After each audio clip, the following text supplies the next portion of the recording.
আসসালামু আলাইকুম। আলোকিত বইয়ের সন্ধানের ফেসবুক পেজ এবং ইউটিউব চ্যানেলের পক্ষ থেকে সবাইকে স্বাগতম।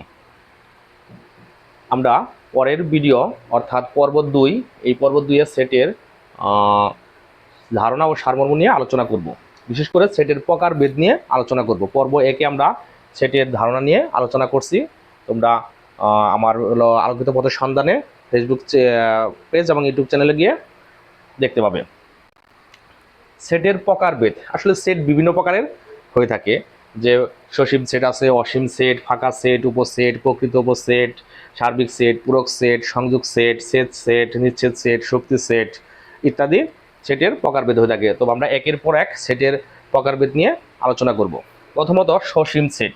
সসীম সেট বলতে আমরা কি বুঝি? সসীম অর্থাৎ যে সেটের উপাদানগুলা নির্দিষ্ট বা গণনা করা যায় তাকে সসীম সেট বলে। যেমন ধরে নেই এ একটি সেট, এ সেটের উপাদানগুলা হচ্ছে 1, 2, 3, 5, অর্থাৎ এ সেটের উপাদানগুলো হচ্ছে নির্দিষ্ট, একে আমরা সসীম সেট বলতে পারি। আবার অসীম সেট, চলে আসি অসীম সেট কাকে বলে? যে সেটের উপাদানগুলা গণনা করা যায় না অর্থাৎ নির্দিষ্ট না, এগুলো হচ্ছে অসীম সেট। যেমন সকল স্বাভাবিক সংখ্যার সেট হচ্ছে অসীম সেট। যেমন n ইকুয়াল লিখতে পারি 1, 2, 3, 4 ডট ডট ডট ডট ইত্যাদি। তার মানে এই সেটের উপাদানগুলা গণনা করা যায় না, অসীম। তাছাড়াও পূর্ণ সংখ্যার সেট হতে পারে, যেমন z equal dot dot dot dot -3, -2, -1, 0, 1, 2 ইত্যাদি হতে পারে, এটাও অসীম সেট। আবার বিভিন্ন বাস্তব সংখ্যার সেট, মূলদ সংখ্যার সেট অসীম সেট। এক কথায় যে সেটের উপাদানগুলা গণনা করা যায় না সেগুলো হচ্ছে অসীম সেট। আমরা এরপরে আসি ফাঁকা সেট। ফাঁকা সেট কাকে বলে? অর্থাৎ যে সেটের কোনো উপাদান নেই তাকেই ফাঁকা সেট বলে। যেমন যদি বি একটি সেট হয়, এর যদি কোনো উপাদান না থাকে তাহলে আমরা এভাবে প্রকাশ করি। ফাঁকা সেটকে দুই পাশে সেকেন্ড বন্ধনী অথবা অথবা ড্যানিশ অক্ষর অ্যারো চিহ্ন দিয়েও প্রকাশ করা যায়। এটি হচ্ছে ফাঁকা সেট, ফাঁকা সেটের কোনো উপাদান থাকে না। তারপরে উপসেট বলতে আমরা কি বুঝি? এটা একটু গুরুত্বপূর্ণ, যে উপসেট বলতে আমরা কি বুঝি। ধরি দুটি সেট, এ একটি সেট এবং বি একটি, এ এবং বি একটি সেট, এটা আমরা ধরে নিলাম। অর্থাৎ এ সেটের উপাদানগুলা বি সেটের মধ্যে বিদ্যমান থাকবে। অর্থাৎ যদি এ ও বি দুটি সেট হয়, এ সেটের উপাদানগুলা যদি বি সেটের মধ্যে বিদ্যমান হয় তাহলে এ সেটকে বি এর উপসেট বলা হয়। আর এটার লেখার নিয়ম হচ্ছে এ উপসেট বি। এরপর আমরা চলে আসি প্রকৃত উপসেট। প্রকৃত উপসেট আর উপসেটের মধ্যে একটু পার্থক্য। প্রকৃত উপসেট হচ্ছে যদি এ ও বি দুটি সেট হয় এবং এ সেটের উপাদানগুলা বি সেটের মধ্যে বিদ্যমান থাকে এবং বি সেটের এমন একটি উপাদান থাকে সেটা যদি এ সেটের মধ্যে না থাকে তাহলে এ সেটকে বি এর প্রকৃত উপসেট বলে। একে এ প্রকৃত উপসেট বি দিয়ে লেখা হয়। অর্থাৎ ধরে নাও এ একটি সেট, এ সেটের উপাদানগুলো হচ্ছে 1, 2, 3 এবং কি বি একটি সেট, বি সেটের উপাদান হচ্ছে 1, 2, 3, 4। তার মানে কি আমরা প্রকৃত উপসেটে কি পড়ছি? প্রকৃত উপসেটে পড়ছি যে এ সেটের উপাদানগুলা বি সেটের মধ্যে বিদ্যমান থাকবে এবং বি সেটের এমন একটি উপাদান থাকবে যেটা এ সেটের মধ্যে নাই। তাহলে আমরা লিখতে পারি, অর্থাৎ এ কে বি এর প্রকৃত উপসেট বলা হয়। একে আমরা লিখি এ প্রকৃত উপসেট বি। এরপরে সার্বিক সেট, খুব গুরুত্বপূর্ণ, যে সার্বিক সেট বলতে আমরা কি বুঝি? এরপর আছে সার্বিক সেট। সার্বিক সেট হচ্ছে সকল সেটের উপাদান নিয়ে গঠিত, অর্থাৎ আলোচনাধীন প্রত্যেকটা সেটের উপসেটকে সার্বিক সেট বলা হয়। এক কথায় সার্বিক সেটের মধ্যে সকল সেটের উপাদানই বিদ্যমান থাকবে। সার্বিক সেটকে সাধারণত ইউ অথবা এস দিয়ে প্রকাশ করা হয়। জাস্ট আমরা শুধু সেটের প্রকারভেদ সম্পর্কে কিছুটা ধারণা নিতেছি। এরপরে আমরা মেন অঙ্কে চলে যাব। পরের ভিডিওতে আমরা অঙ্কে চলে যাব। এরপর আছে পূরক সেট। পূরক সেট কাকে বলে? যদি ইউ সার্বিক সেট হয় এবং এ একটি সেট হয়, যদি ইউ সার্বিক সেট হয় এবং এ একটি সেট হয়, তাহলে এ সেটের বহির্ভূত উপাদান নিয়ে গঠিত যে সেট হবে সেটাই হবে এ এর পূরক সেট। অর্থাৎ একে এ ড্যাশ অথবা এ টু দি পাওয়ার সি এভাবে প্রকাশ করতে হয়।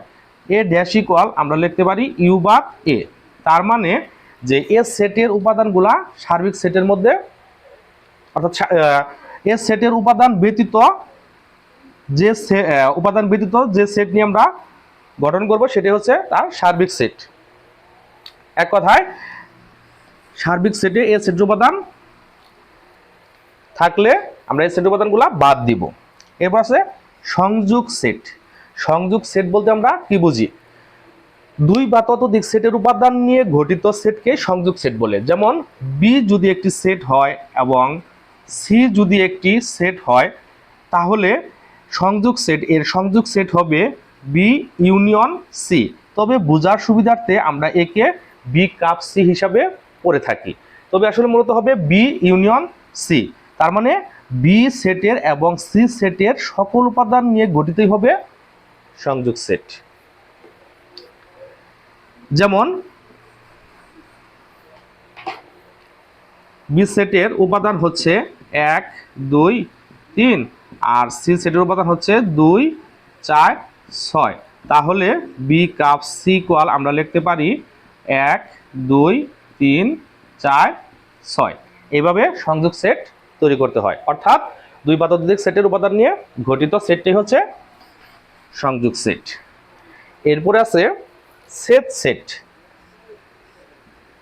ছেদ সেট কাকে বলে? দুই বা ততোধিক সেটের কমন উপাদান নিয়ে গঠিত, অর্থাৎ সাধারণ উপাদান নিয়ে গঠিত সেটকেই ছেদ সেট বলে। যেমন সি একটি সেট, এর উপাদান হচ্ছে 2 4 6। ডি একটি সেট, এর উপাদান হচ্ছে 2 5 7।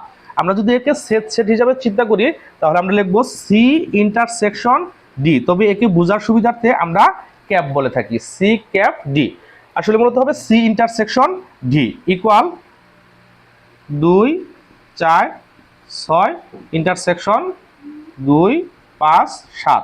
তার মানে কি আমরা ছেদ সেটে কি পড়ছি? দুই বা ততোধিক সেটের সকল উপাদান নিয়ে গঠিত, সরি দুই বা ততোধিক সেটের কমন উপাদান নিয়ে গঠিত। তাহলে কি হবে? এখানে শুধু 2 হবে। এটাই হচ্ছে ছেদ সেট।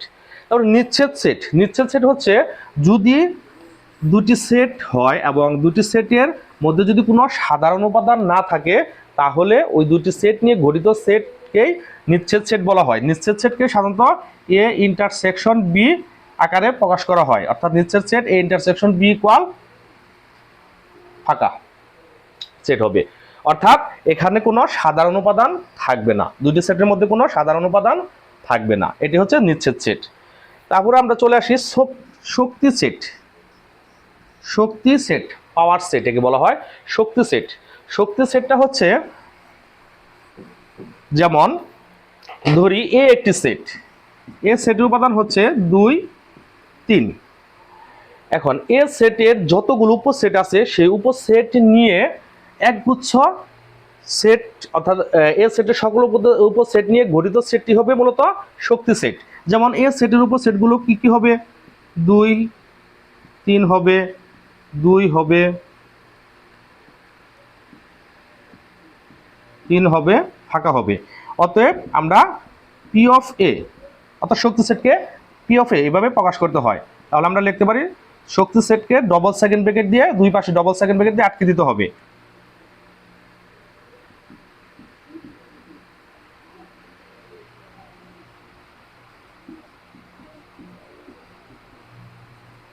এইভাবে শক্তি সেট নির্ণয় করতে হয়। যদি কোন একটি শান্ত সেট বা সসীম সেটের উপাদান সংখ্যা যদি n হয়, যদি কোনো একটি শান্ত সেট বা সসীম সেটের উপাদান সংখ্যা n হয়, তাহলে এর পাওয়ার সেট হবে তাহলে এর পাওয়ার সেট হবে 2 টু দি পাওয়ার n। এটা আমাদের খেয়াল করতে হবে।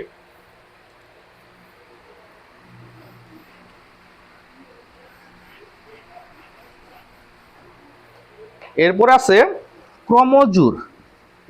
যে ক্রমজোড়ের ক্ষেত্রে আমাদের দুটো পথ চিন্তা করতে হবে। আমরা যদি এক্স এবং ওয়াইকে দুটি পদ চিন্তা করি, এক্স এবং ওয়াইকে যদি দুটি পদ চিন্তা করি, অর্থাৎ এক্সকে প্রথম পদ এবং ওয়াইকে দ্বিতীয় পদ হিসাবে আমরা যদি চিন্তা করি, তাহলে সেখানে যে ক্রমজোড় তৈরি হয় সেটা হবে এক্স কমা ওয়াই, এবং এক্স কমা ওয়াই ইকুয়াল এ কমা বি লেখা যায়। কখন? যখন এক্স ইকুয়াল এ এবং কেবল যদি ওয়াই ইকুয়াল বি হয় তখন। তার মানে কি, ক্রমজোড়ের ক্ষেত্রে আমরা প্রথম বন্ধনী ব্যবহার করি এবং মাঝখানে কমা ব্যবহার করি।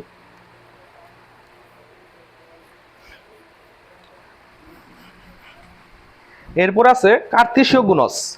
কার্তেশীয় গুণজ বলতে আমরা কি বুঝি? যদি এ ও বি, ধরে নেই এ ও বি দুটি সেট, তাহলে এ ও বি দুটি সেটকে কার্তেশীয় গুণজ আকারে প্রকাশ করলে হবে এ ক্রস বি। এখন এ সেটের উপাদান সংখ্যা যদি এক্স ওয়াই জেড হয় এবং বি সেটের উপাদান সংখ্যা যদি এ বি সি হয়, তাহলে কার্তেশীয় গুণজের ক্ষেত্রে আমরা এটা তৈরি করি এক্স কমা এ, এক্স কমা বি, এক্স কমা সি, ওয়াই কমা এ, y comma B, y comma C, তারপরে জেড কমা এ, জেড কমা বি,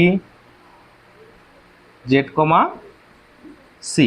তবে লক্ষ্য রাখতে হবে এখানে মূলত এ ও বি সেটের উপাদানগুলোকে ক্রমজোড় আকারে প্রকাশ করতে হয় কার্তেশীয় গুণজের ক্ষেত্রে, এবং সেখানে প্রথম বন্ধনী দিয়ে আটকে দিতে হয় এবং প্রত্যেকটা ক্রমজোড়ের পর পর আমাদের কমা দিতে হয়। এটা হচ্ছে ক্রমজোড়ের নিয়ম, কার্তেশীয় গুণজের নিয়ম। তো এরপর আমাদের আছে সেটের সমতা। সেটের সমতা বলতে আসলে আমরা কি বুঝি? যদি দুইটি সেটের উপাদান একই হয়, অর্থাৎ সমান হয়, যদি দুইটি সেটের উপাদান সমান হয়, তাহলে তাকে সেটের সমতা বলা হয়। সেটের সমতাকে এ ইকুয়াল বি এইভাবে প্রকাশ করতে হয়। যেমন যদি ধরে নাও এ একটি সেট, বি একটি সেট এবং দুটি সেটের উপাদান একই, তাহলে দুটি সেটকে সেটের সমতা হিসাবে এ ইকুয়াল বি এইভাবে আমরা প্রকাশ করব। ধরি এ সেটের উপাদানগুলো হচ্ছে 5, ধরো 3, 5, 7, আর বি সেটের উপাদানগুলো হচ্ছে 5, 3, 3, 7। তাহলে আমরা যদি সমান সেট চিন্তা করি, তাহলে এটা এ ইকুয়াল বি হবে। তবে সেটের ভিতরে আমরা কোনো একটি সংখ্যা বা এলিমেন্টের পুনরাবৃত্তি করতে পারি, এতে কোনো সেটের কোনো পরিবর্তন হয় না। এটা এভাবে আমরা সমান সেট নির্ণয় করি। তো শিক্ষার্থী বন্ধুরা, তোমাদেরকে সংক্ষেপে সেটের প্রকারভেদ সম্পর্কে ধারণা দিলাম। এটা হচ্ছে জাস্ট সংক্ষেপে। আমরা এরপরে সেটের যে অঙ্কগুলো আছে, অধ্যায়ভিত্তিক যে অঙ্কগুলো আছে, সেই অঙ্কগুলো আমরা দেখব। তো সেগুলো পার্ট 3, 4, 5 এইভাবে পর্যায়ক্রমে তোমরা সবাই পাবা। আর আমাদের ভিডিওটা নিয়মিত দেখার জন্য আলোকিত পথের সন্ধানে ফেসবুক পেজ এবং ইউটিউব চ্যানেলে সাবস্ক্রাইব করো, ফলো করো, তাহলে সবসময় নিয়মিত আমাদের ভিডিওগুলো পাবা। সবাইকে ধন্যবাদ। আসসালামু আলাইকুম।